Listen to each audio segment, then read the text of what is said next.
Bien, buenas tardes a todos y muchas gracias por su asistencia. Vamos a empezar con algo de retraso la sesión encargada a la Mesa E, dedicada al estancamiento de Europa, que tiene, pues, como pueden ver ustedes en la mesa, 6 ponentes que tendrán que limitar sus intervenciones a 10 minutos. La organización ha pedido que, por favor, seamos cumplidores con este requisito para dar paso al debate posterior, las preguntas que hagan ustedes, que se realizarán a continuación de la última intervención, teniendo en cuenta, además, que tampoco podemos prolongar esta sesión más allá de las 7, a lo mejor hasta las 7:10 de la tarde. Así que no vamos a entretenernos mucho más y si me permiten, que me parecía demasiado presuntuoso por mi parte hablar en primer lugar, cedo la palabra al primer ponente, el profesor Ruiz Domènech, de la Universidad Autónoma de Barcelona, que tiene la palabra. Muchas gracias. Muchísimas gracias. Está claro que el primer ponente en esta mesa es un problema de edad, ¿no? Es decir, antes el gesto de cortesía era las mujeres primero cuando los barcos se hundían, ahora los viejos primero. Bueno, no me importa esta ancianidad, asumirla como lo que debe ser. Europa. Esta mañana hemos hablado de España, vamos a hablar de Europa, que es un constructo histórico y cultural mucho más complejo, dada la envergadura de la que nos estamos planteando. Europa en la actualidad es un reto para los historiadores, en la medida en que desde 1989 un programa político y administrativo ha conducido a crear un inmenso producto que llamamos la Unión Europea, que de momento constituyen 27 países. Yo recuerdo que hace unos 2 años nombraron a un historiador por país y a mí me tocó representar a España en este proyecto y esperamos que en un futuro esta nómina de países se aumente. Europa es nuestro objetivo, nuestro reto, en nuestro campo de preocupaciones, nuestra inquietud. Europa no es Occidente, eso está claro.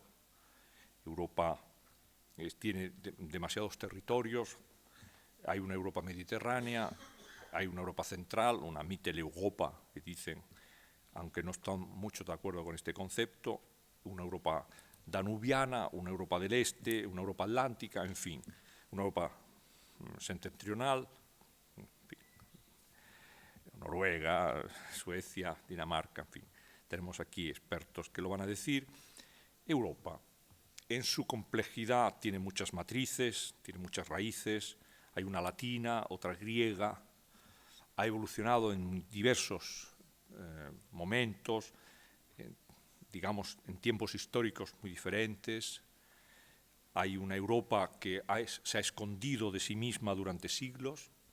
La Europa, digamos, danubiana no le gusta la historia moderna, quiere de algún modo olvidarla, provocar ese proceso de desmemoria de cuando fue parte del Imperio Otomano para formar parte hoy día de la Unión Europea y de las matrices culturales europeas, bizantinas probablemente, en parte de las raíces cristianas de la antigüedad tardía. Hay una Europa occidental, siempre en conflicto. En definitiva, hay que decir que la historia en el siglo XIX nació nacional, eso es un hecho claro, y la cultura nació cosmopolita. Hoy el traslado, el reto es trasladar el principio de esa cultura cosmopolita que afectaba pues, a la literatura, al arte, a la música, a algunos de los otros grandes experimentos intelectuales del mundo europeo, trasladarlo a la concepción de la historia, al método de la historia. Eso no es fácil. Dejar de hablar de historia nacional es un asunto complicado. Ya lo propuso en Oslo en 1929 nuestro gran referente en muchos momentos, que es el gran Marc Bloch, San Marc Bloch, le decían últimamente un antropólogo, y es verdad. Y aquí se ha hablado un poco de Marc Bloch, ¿no?, por Jordi Canal, ¿no? Es decir, la idea, Marc Bloch en 1929, que le dijo a los participantes de aquel macro congreso de ciencias históricas: señores y señoras, permítanme a ver si dejamos de hablar de historia nacional a historia nacional. Eso es muy difícil, toda vez que la historia nacional tiene sus razones, sus explicaciones, sus motivos.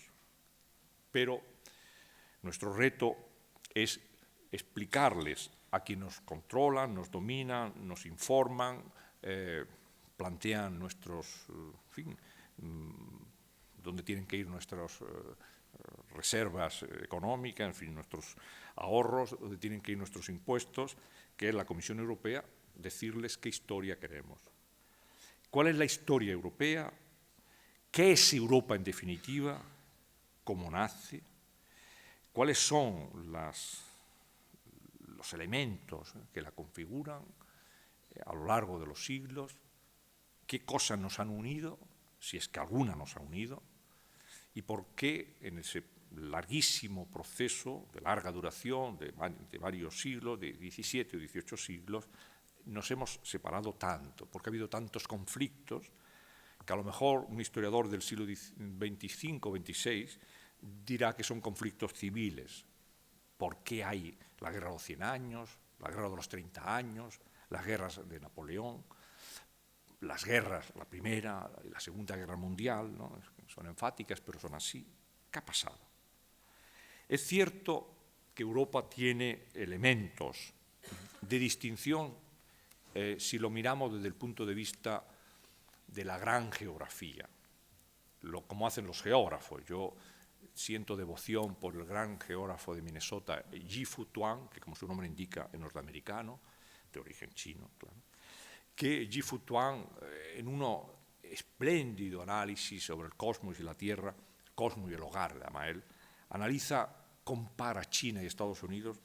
A mí me gustaría comparar en medio de China y Estados Unidos a Europa.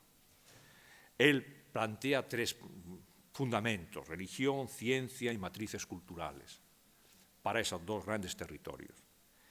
¿Qué religión queremos nosotros? ¿Cuáles tenemos? Es evidente que tenemos el cristianismo en sus diferentes formulaciones.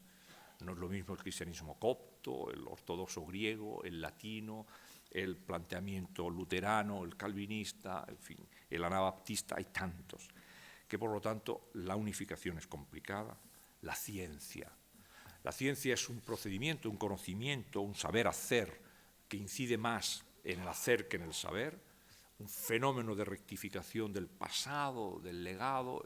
La ciencia emerge en el siglo XII, como bien sabemos, con la escuela chartriana, luego se vuelve escéptica en el primer humanismo, luego se vuelve aseverativamente físico-matemática en el siglo XVII, y luego se formula como una proyección de praxis en el siglo XIX y sobre todo en el siglo XX, que demuestra, hoy mismo salía en la prensa, los 10 grandes descubrimientos de la ciencia como matrices culturales de Europa. Es decir, qué bonito es que hoy día, si vamos al dentista, no nos duela sacarnos una muela, dicen.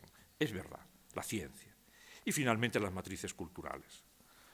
El urbanismo, el arte, la música. Es cierto, yo lo he dicho en mi último libro, Europa, las claves de la historia, que la música es la expresión más genuinamente europea.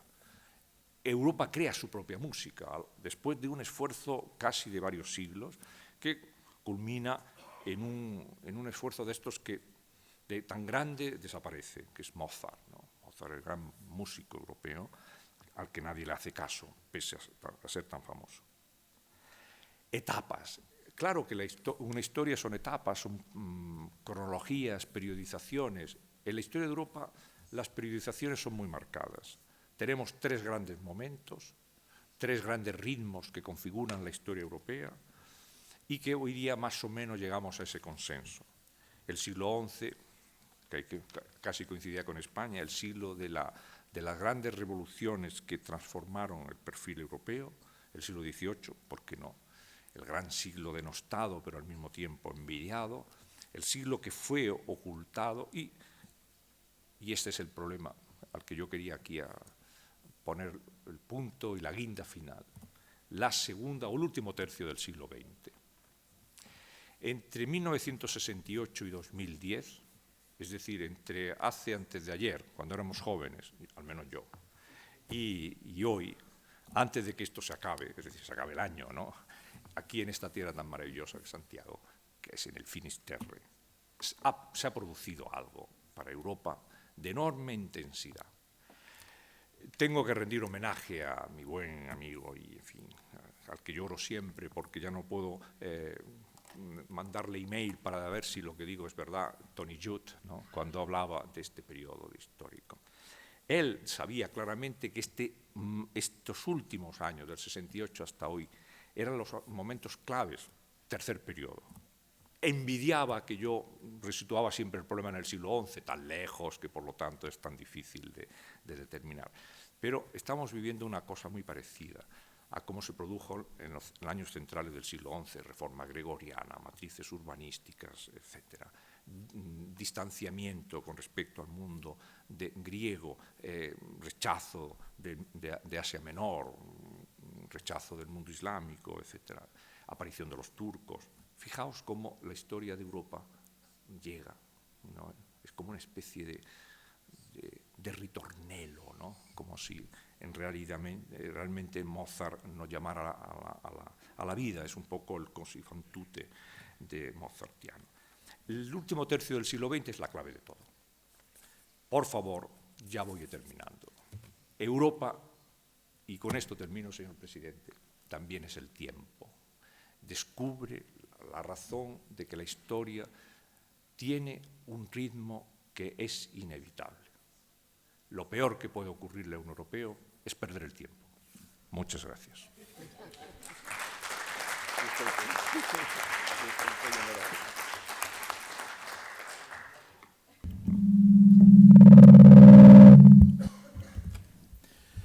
Bien, muchas gracias y disculpe por mi falta de cortesía a la hora de cortarle. Tenemos que cumplir el horario. Tiene la palabra la profesora María Jesús Cava Mesa, de la Universidad de Deusto, en Bilbao, para presentar su ponencia titulada Procesos ascendentes y descendentes de la integración europea en el nuevo milenio. Cuando quiera. Muchas gracias, señor presidente. Yo no quiero que me pasen el papelito, así que voy a tratar de atenerme a los 10 minutos de rigor. Pero como también he tenido la oportunidad, gracias a Carlos Barros en el anterior congreso, ser presidenta de mesa y sé lo desagradable que resulta sacar el látigo, voy a tratar solamente de hacer una referencia personal, además de expresar públicamente mi agradecimiento a Carlos y a todo su equipo por la magnífica labor que realizan. Yo también estuve aquí, profesor Ruiz Domènech. Recién terminada mi licenciatura, asistí a aquel primer congreso de metodología y me siento muy orgullosa de luego haber retornado aquí y de la mano de Carlos Barros mantener esa tensión que se generó en aquel primer gran congreso también. Pero voy directamente al grano.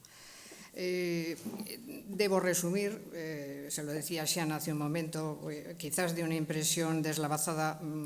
Realmente llevo trabajando en la ponencia muchos días, pero por esa afición que tenemos por deformación profesional, los profesores queremos decir muchas cosas en poco tiempo y ahora mismo mi temor es que queden bastante desdibujadas las ideas o el contenido del análisis de esta ponencia que tendrán oportunidad de leer en su día. Por tanto, van a ser simplemente algunas referencias a lo que ha supuesto la propuesta metodológica de este tema, a la intencionalidad y algunas consideraciones muy puntuales. No puedo entrar en detalle sobre todas las cuestiones históricas, excedería de la dimensión de la propuesta, y lo que vengo a decir claramente es que persigo evaluar algo de lo sucedido en la construcción europea a través de varios aspectos que en política internacional se han planteado en esta sociedad global y para interpretar los momentos de carácter positivo o negativo que pueden ir valorándose en el proceso de integración europea desde el año 2000 hasta el 2010. Y pongo énfasis en pronunciar esto porque me he centrado estrictamente en el análisis de este último decenio. Contrastar opinión y factografía obliga, desde el análisis histórico, a especificar cuáles son las claves en el actual statu quo europeo. ¿Qué representa? ¿Cuáles son algunos de los indicadores parciales de la política de la Unión Europea con mayor impacto entre la opinión pública española y europea principalmente, pero también yo diría que internacional. Europa no es feliz porque la obligan a ser lo que no es ni puede llegar a ser. Esto se decía en un artículo del año 2005 por Benigno Pendas y añadía, sin embargo, enseña la historia que estamos mejor que nunca. Un lustro después, la crisis global parece hacer tambalear algunas de las conclusiones con las que se iniciaba el milenio. Sin embargo, la integración europea genera muchas más consideraciones que las narrativas discursivas del euroescepticismo. Pretendo, con el trabajo, y probablemente no lo consiga aquí en estos 10 minutos, pero al menos lo he intentado en mi texto escrito, mostrar cómo los media amplifican tales narrativas en una dirección y en otra. El 28 de abril del año 2000, la Academia Europea de Ciencias y Artes se reunía en Bilbao, motivado por el éxito de la reconversión en una ciudad paradigmática, como todos ustedes saben, de la crisis de los 70, de una operación de terciarización, y en el recién inaugurado Museo Guggenheim, Romano Prodi se dirigió a un auditorio abarrotado que venía traído por la voz de los analistas y venía a decir que efectivamente el futuro de Europa, de la gobernanza europea, descansaba en la cooperación y en la forma de trabajo en red desde lo local, regional, nacional y supranacional. Repito, esto se decía en abril del año 2000. Una Europa en la que personalmente me gustaría seguir creyendo y que en frase de Prodi iba a ser una Europa que debía ser construida por ciudadanos para los ciudadanos. El debate descentralizado que él defendió hoy se diluye en medio de los errores de una fallida gobernanza económica, como la prensa internacional, nacional y local nos presenta a diario. Ese futuro de Europa, que parecía estar en manos de los europeos del siglo XXI, se escapa de la bienintencionada profecía del político italiano y de la conclusión de su discurso cuando sentenciaba a future that lies in creating unity while cherishing diversity. Pero volvamos la vista atrás brevemente. George Sorel, en 1912, calificaba a Europa como ese cementerio habitado por gente que canta antes de ir a matarse. Esta Europa, profundamente insular, como también la califica Kenneth Weisbrod, historiador del Centro Schumann del Instituto Universitario Europeo de Florencia, en su libro El siglo atlántico, editado en el 2009, parece casar mal con su rango global. Europa no es, dice este historiador, ni un monumento fijo e inamovible al pasado, ni una pieza maestra en un tablero de ajedrez. Europa muta junto con la gente. Evidentemente, en mi trabajo he tenido que centrarme en el euroescepticismo y la considero, como muchos autores, como parte de una dinámica general, contestando y justificando la integración que no puede ser controlada por un único autor o elección. La evaluación de la expresión integración europea se manifiesta a través de narrativas y contranarrativas que reclaman pertenencia y demarcan las fronteras del emergente espacio social y político en Europa.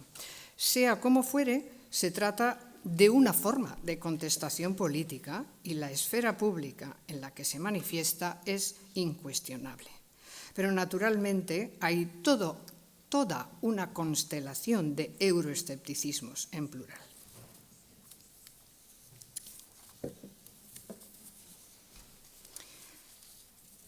Ven ustedes que voy abreviando.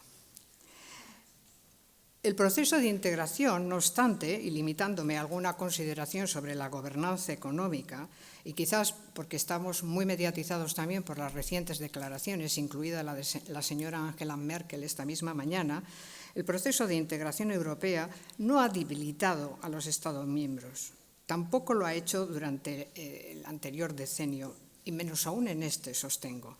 Los grandes son más grandes con la integración que sin ella. De todos modos, aplicar este acuerdo de unión para los 27 miembros no es una tarea baladí. A comienzos de este mismo ejercicio, a algunos estados puede que les resultara insuficiente. Para otros, dada la crisis acentuada de finales de año, seguramente más que suficiente. Pero no puedo entrar en los detalles jurídico-políticos, no puedo entrar en todas las disquisiciones científicas y técnicas que yo había escrito. Por eso, y viendo que me queda poquísimo, sí tengo especial interés, y más después de haber escuchado algunas de las intervenciones de esta mañana, en profundizar en un aspecto que no pretende ser poético y que tiene que ver con los valores del ser europeo, aun cuando acabo de escuchar al profesor Ruiz Domènech, que ha dicho que no existe solo una Europa occidental. A mí me preocupa realmente el significado del valor del ser europeo. Los valores son construcciones humanas, pero no son iguales a las características y, por ende, a las características del ser europeo. Aquello por lo que merece la pena luchar son los valores. Suponen una opción y dan criterio de acción social, emocionalmente incluso. La característica es otra cosa. Se refiere a rasgos que pueden definirnos simplemente como europeos. Quiero recordar de nuevo que del controvertido discurso que Fischer dictó en la Universidad de Berlín en mayo del año 2000, a lo que hoy se podría decir por algunos políticos europeos, parece que ha habido una fractura absoluta. La respuesta al Quo Vadis Europa tenía, en términos de política europea para Fischer, una respuesta clara de integración política. Su pregunta era retórica, pues en aquel momento, después de haber logrado una unión monetaria y una profunda integración económica, resultaba increíble el fallo ante la falta de unidad y la ausencia de seguridad común ante posibles amenazas externas. 10 años después de la idea formulada por este ministro, las respuestas ante la crisis económica que los mandatarios alemanes formulan contradicen lo que expuso el entonces ministro de Asuntos Exteriores. La historia impuesta tiene cobertura, se aquilata por elementos de poder, pero existen esperanzadoras espoletas que emergen de esos mismos factores, fuerzas o medios. La prensa, los políticos, los historiadores debemos generar reacciones. Y evidentemente yo sí creo en una Europa de los pueblos, de las regiones, de las naciones, de las polis, de los ciudadanos, organizada con justicia y que responda a la propuesta de Atenea para organizar el cosmos y evitar el caos. Cosmos en lugar de caos. Por otra parte, la polisemántica de Europa no debe torturarnos, pero al menos debe hacernos pensar. No solo debe hacernos pensar la crisis del euro. Si a un joven del 2011 no le motiva el sentir europeo de Schuman, al menos debe ser consciente de los valores universales, particulares e individuales que le preparan para el futuro también europeo, además de global. Un mundo donde las formas de poder no son aleatorias, donde las redes distribuidas deciden el futuro y donde debemos ser conscientes de que, a pesar del cambio que se aventura, producto del declive económico, debemos tratar de identificar realmente qué y para qué somos europeos y dar sentido a esa marca. Pero, termino ya, no quiero dejar simplemente un desideratum bien intencionado con carga poética. Me gustaría recordar, y saliendo también de esos corchetes que esta mañana se han mencionado en exceso eurocéntricos, pero pensando a la vez en Europa, algunos datos que son absolutamente pragmáticos. El impacto de la crisis, esto lo lamento por los traductores, no está en el papel escrito, lo diré muy lentamente, el impacto de la crisis nos deja con 6 años de retraso de economía a nivel de España, Grecia, Irlanda y Rumanía, como referentes de crisis avanzada. A nivel global se perciben claramente 3 tipos de economía: los que van en yate, los que van en barca y los que van en bote. Los criterios decisorios de cara al futuro son decisivos. Los exportadores de talento y la acción emprendedora son disímiles. El primer mundo provee de tecnología. El segundo la adopta. El tercero está tecnodesconectado. Europa en general es dependiente de mercados, es decir, de quienes tienen ahorro para colocarlo. China presta a Estados Unidos diariamente 3.000 millones de dólares. En el año 1000, India era el país más rico. Luego estaba China y alejada Europa. Hoy casi igual. Los desplazamientos borran o emborronan Europa en sectores de alto crecimiento. China provee el 45% de los graduados, informe PISA. De manera que cuando he hablado de qué es lo que significa la marca europea, lo que estoy sugiriendo es otra vez un qué hacer, no por recordar a Lenin, pero evidentemente qué hacer. Y no cabe duda que más allá de todo lo que suponen procesos ascendentes o descendentes en la integración europea, lo que trato de decir, pero no tengo la varita mágica para dar respuestas, es que hay que buscar respuestas globales, aunque eso sí, preservando el local soul, como dice un amigo mío, o mejor, el European soul. Muchas gracias. Muy bien.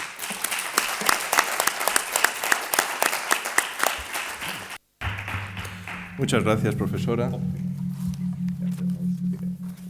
Ya. Tiene ahora la palabra la doctora Siana Barros, del Instituto Universitario Europeo de Florencia, con una ponencia que lleva por título El rol de la Unión Europea en la lucha antiterrorista. Cuando quiera, Siana. Aquí está. Gracias. Buenas tardes. Con esta intervención quiero tratar el tema de esta mesa, que es el estancamiento de Europa, tratando de si hay tal estancamiento, cómo lo definimos, y eso nos llevará a revisitar el tema de qué es la integración europea.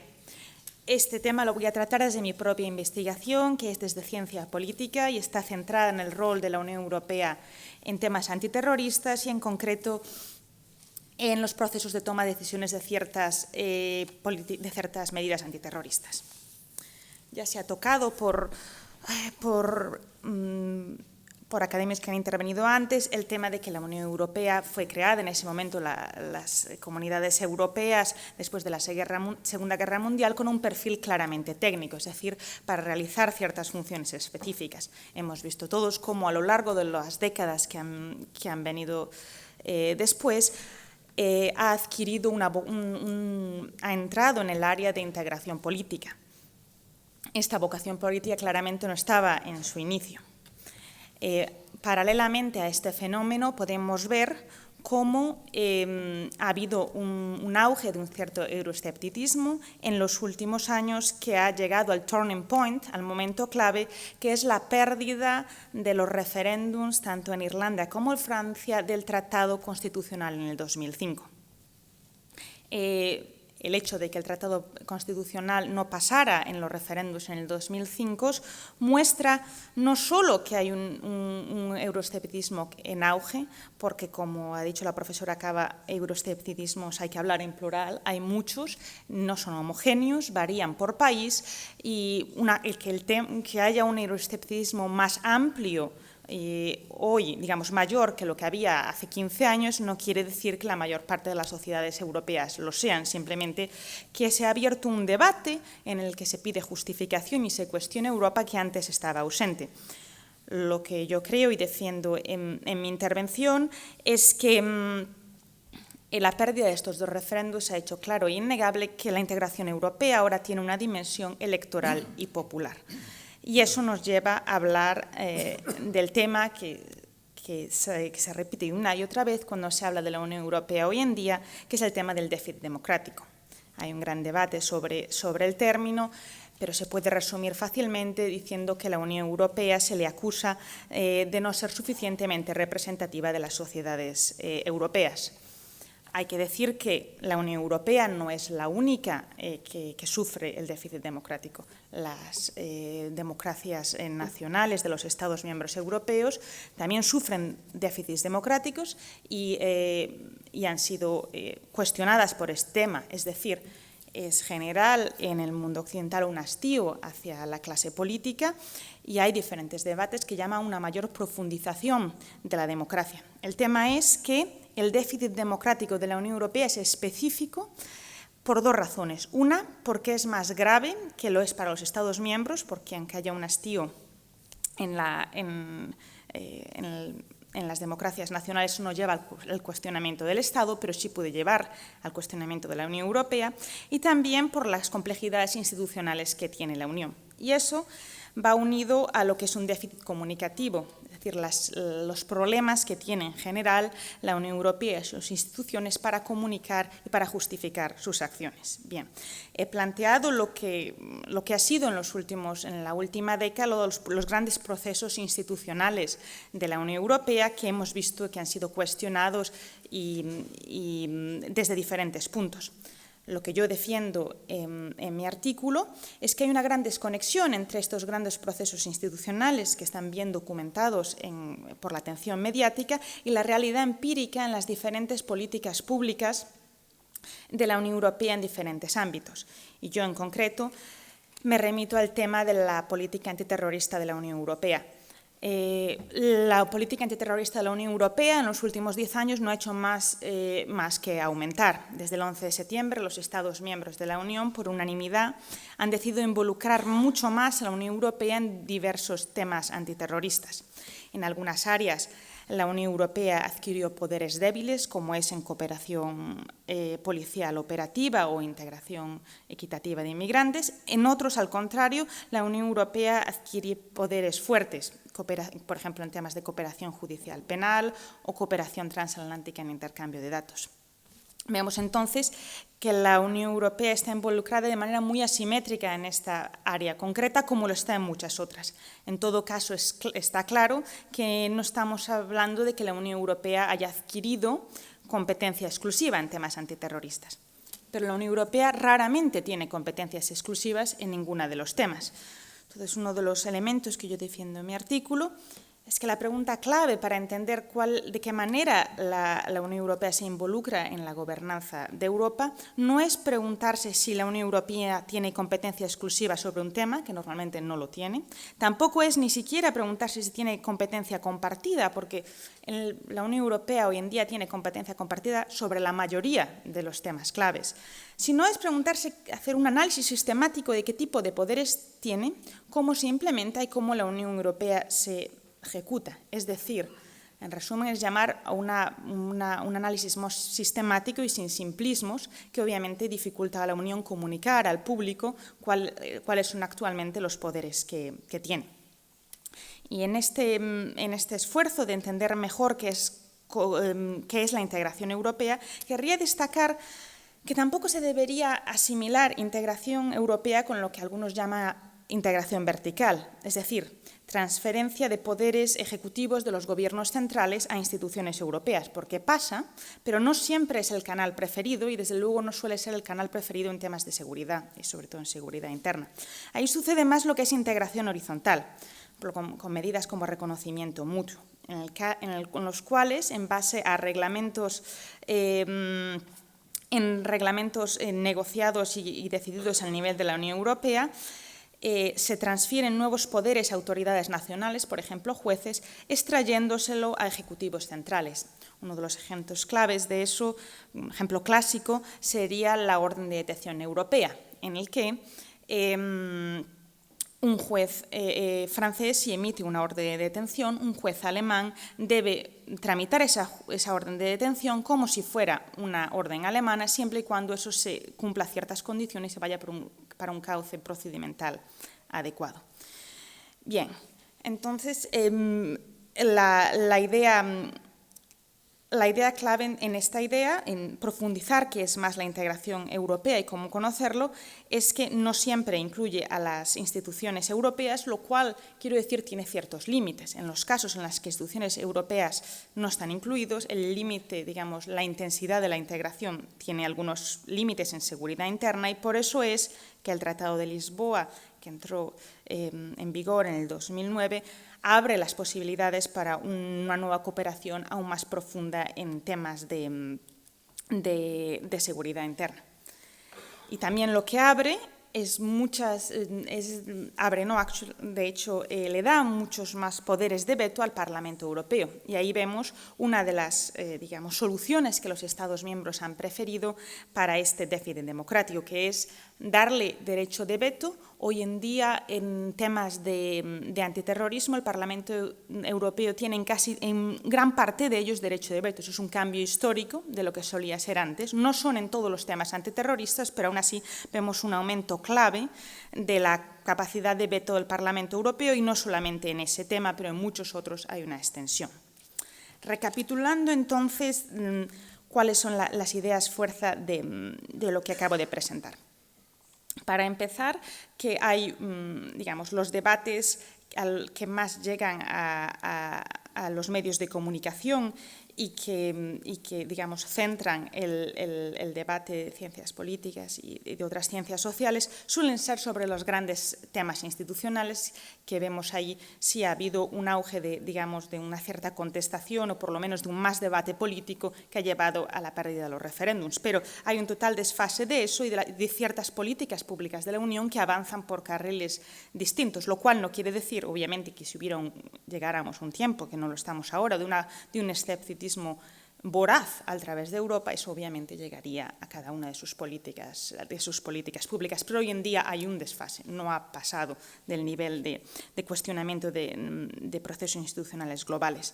El segundo punto que quiero pasar es que dentro de las políticas públicas, el nivel específicas, el nivel de la Unión Europea está muy fragmentado, dependiendo de las diferentes materias, incluso en materias específicas, dependiendo de cuáles son los temas concretos dentro de cada una de un área. Uno puede tener un gran nivel una gran involucración de la Unión Europea y otro no.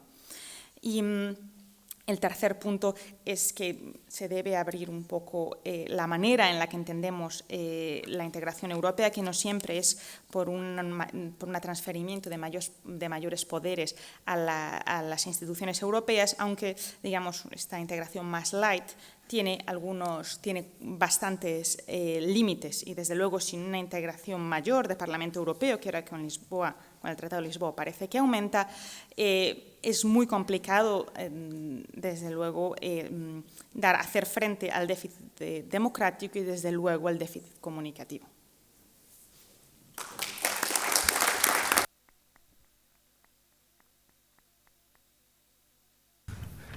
Muchas gracias, Iana. Vamos cumpliendo, creo que con exactitud ferroviaria, el horario previsto.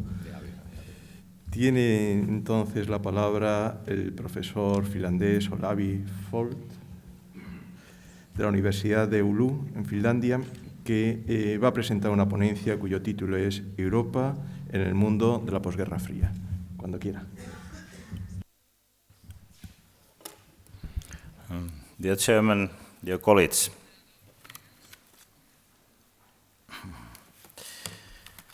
today Europe is no longer merely an outdoor museum, as some Japanese said in the 1980s.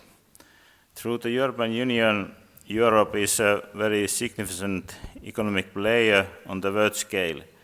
Still in 2005, the European Union was the world's largest economic region in terms of GDP. Thus, it is generally considered the world's best example of regional economic cooperation. In addition, after the end of the Cold War, some large European companies like Nokia in Finland have become world leaders in important sectors of industry.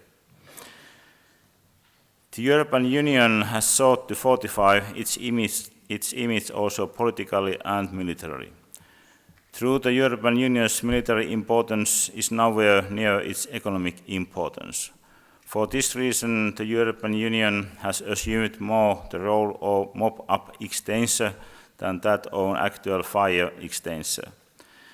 A very good example of this is the European Union's impotence in the Balkan wars of the 1990s, where once again it was necessary to rely on the assistance of the United States in the deciding phase. So, globally, today, the European Union is elsewhere considered to be a significant economic power. However, the United States continues to be its military guarantor, or perhaps partly also a cleanser of its cooperation, and even its guardian in truth, regardless of the different NATO relationships of its individual member states. Today, the European Union's strongest ties serve to create economic cooperation and thereby mutual dependence, i.e. the ties that were relied on when building European peace immediately after World War II. The world does not stop, however. Europe and its people constantly have to face new challenges. One of today's challenges is Europe's position in a changing world, in which the United States' transcendent post-Cold War position of leadership is being challenged by militant Islamism with the help of weapons and by China and Russia politically and economically. As the representative of the great majority of Europeans, the European Union must decide the ultimate limit of its expansion. In addition, it must resolve its relationship with the United States. Does Europe still need a guarantor, not to mention a guardian, or is it from here on more a question on equal relationship in the area of economic competition and a military partnership, for example, in the struggle against militant Islamism? Likewise, it must decide on its cooperative relationship with rapidly strengthening Russia, respond to the economic challenge posed by China and all of Asia, and take into consideration the increasingly difficult global energy and environmental problems. On the whole, it's necessary to ask what kind of position Europe wants for itself with respect to the rest of the world. From the viewpoint of values, to this day, the status of European values has been strengthening as such through the operation of United Nations. In Europe and the European Union in particular, seeking value leadership for itself, does it even have the historic right to do so in light of Europe's history in the early 20th century, with its world wars and death camps? Of course, one can also think positively that Europe has finally learned from past errors. Or is the quest for value leadership just a question of a new way to buttress Europe's weakened political position with respect to the rest of the world? Naturally, the sustainability of current bonds between the European states is also a basic question. Extreme nationalism and partly related to it, protectionism, are almost threatening just around the corner, especially when the when the state's internal problems are intensified by issues like depression, unemployment, availability of energy resources, or, for instance, for the future of agriculture. In every member state of the European Union, there are people who would like to return to a Europe or competing nation states. For this reason, the current international economic crisis is a very good litmus test of the strength and future of the European Union. Finally, one may ask if there is anything to be learned from Europe's position in the world in the 20th century. Does Europe wish to return to the world of European hate ideology of the early 20th century, which led to world wars, or will Europe continue to work in closer cooperation, combining the resources of all European nations? It must also be remembered that we now live in a world of globalization, i.e. mutual dependence, where, like it not or not, actions must always be based on close cooperation with others. I believe that more and more often in the future, Europeans will also need to discuss about mutual global interests with respect to the interests of the European Union and thereby the interests of individual member states. In the end, I don't consider the weakening of Europe's relative position in the world in the 20th century compared with the 19th century a problem or a misfortune, but rather an awaited development in this increasingly globalized world. The only misfortune is the manner in which it happened through 2 world wars. Thank you very much.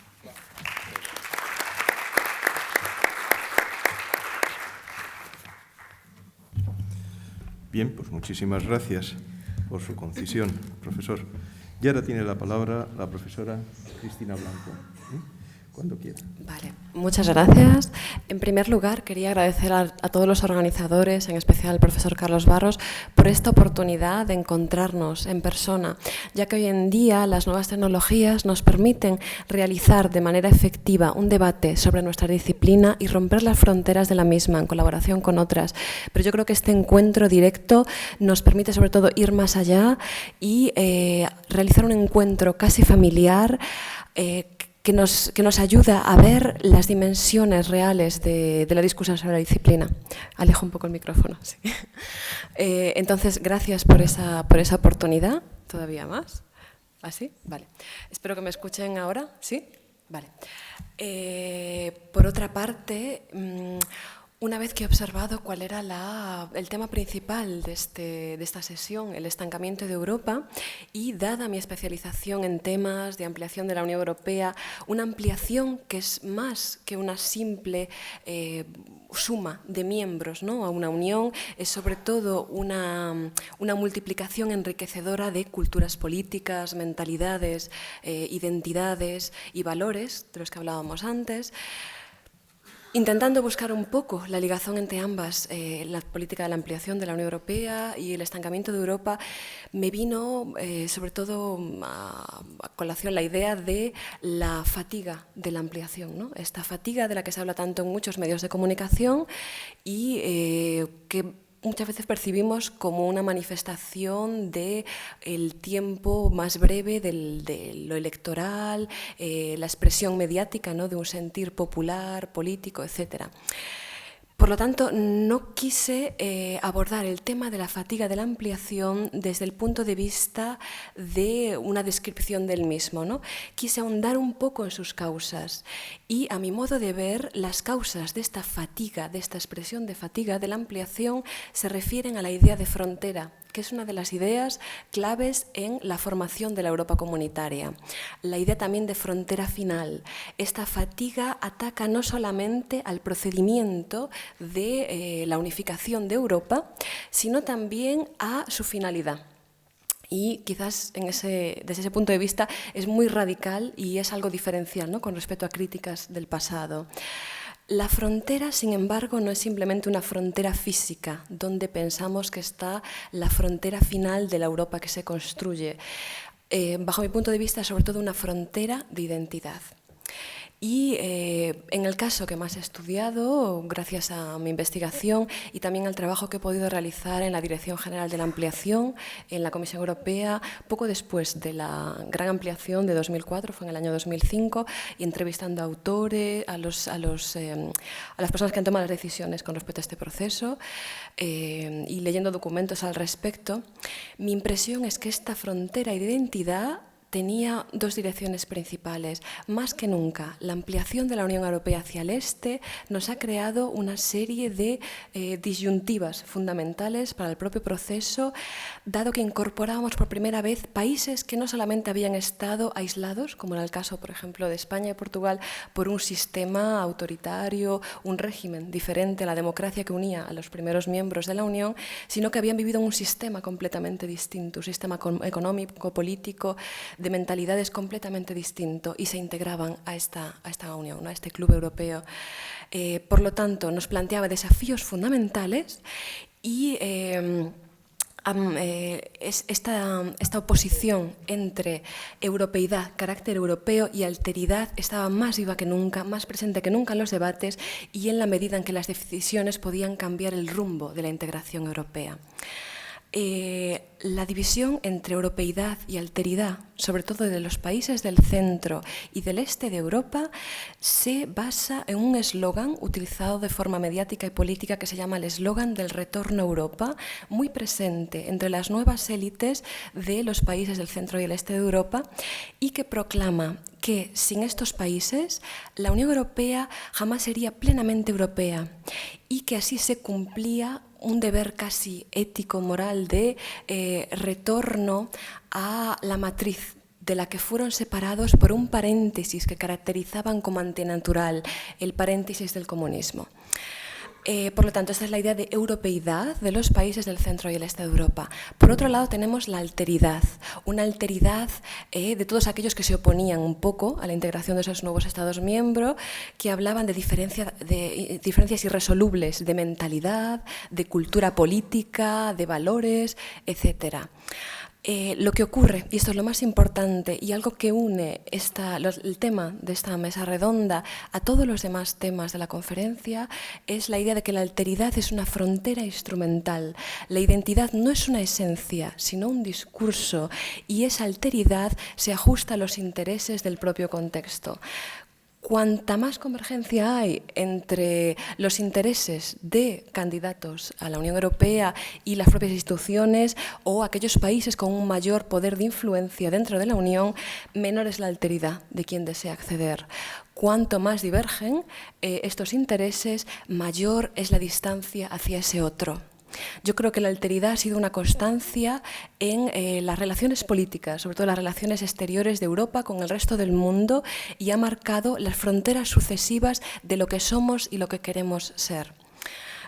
Por otra parte, la alteridad no es siempre negativa. La alteridad se ha esgrimido como una frontera con respecto a los miedos de los propios europeos. Por ejemplo, en el caso de Rusia, ¿no? Se intentaba crear un espacio territorial para defendernos de esa real o potencial amenaza que Rusia quizás sigue representando, de ahí la ampliación. Pero también ha habido corrientes de pensamiento que hablaban de una alteridad positiva, y es algo que existe quizás desde principios del propio siglo XX. Podemos recordar autores como Danilevsky, ¿no? Que hablaban de las virtudes eslavas, o de la idea de Eurasia, de una diferenciación tan positiva que los europeos casi no merecían que los otros se acercaran a ellos. Por lo tanto, tenemos estas dos dimensiones. Y tenemos otra frontera, que no es espacial ni de identidad, que es la frontera basada en una divergencia temporal, en la forma de percibir el cómo se integra esos estados que, en principio, como hablábamos antes, en el siglo XIX, marcaban, ¿no?, la propia identidad de los habitantes de Europa. Tenemos, por una parte, la idea de tiempo como culminación.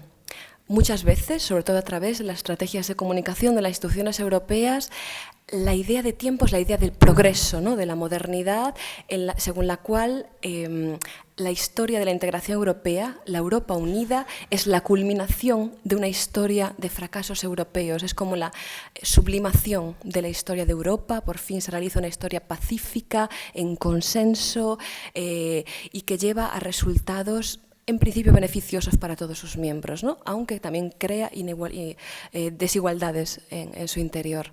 Por otra parte está la idea del tiempo del retorno, y esa es la percepción más cercana a los candidatos a la propia Unión. Es la idea de volver al punto de partida, aunque con mejoras de esa historia que les fue negada. Por lo tanto, esa disyuntiva, esa contradicción entre una percepción temporal que nos devuelve a un inicio negado y una percepción temporal basada en la idea de progreso continuo hace que muchas veces no converjan ambas realidades y se multipliquen las fronteras de identidad de las que hablaba antes. Sin embargo, podemos hablar quizás de una cura, ¿no?, una conciliación de estas fronteras de identidad que también han calado en el propio debate académico, porque a mí me ha interesado mucho ver que no solamente estas ideas forman parte del debate político, de las motivaciones, las estrategias y los discursos de los actores europeos, ya sea institucionales, de sociedad civil, de los Estados miembros, sino que también iba más allá y llegaba al debate académico. En el debate académico destacaría, por ejemplo, las ideas de Anthony Smith, que nos habla de la diferencia de cultura política entre el occidente y el este de Europa. Habla de un occidente europeo caracterizado por la idea de democracia, pluralidad, consenso, Estado de Derecho, y un este europeo que se diferencia por la noción de lenguas vernáculas, costumbres, tradiciones, y también, la idea de genealogía y de movilización popular.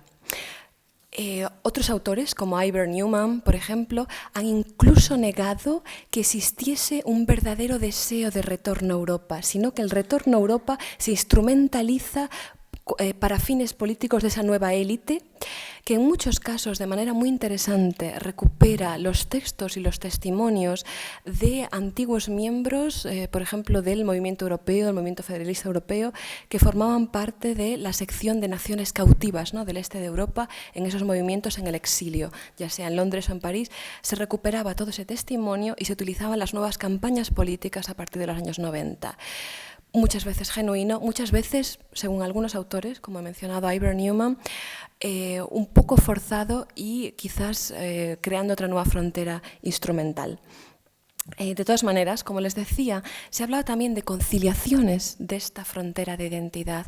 Una de ellas podría ser el propio concepto de ciudadanía europea, ya que la ciudadanía europea intentaría extraer la idea de poder, de voz, de representatividad desde los estados que forman parte de la Unión para hacerla derivar hacia los ciudadanos, con lo cual nos acercaríamos más a conceptos de democracia participativa, algo que se relaciona también muy estrechamente con la idea de nuevas tecnologías y cómo se pueden utilizar hoy para hacer una democracia que sea más activa y más acorde con las formas de comunicación ciudadana.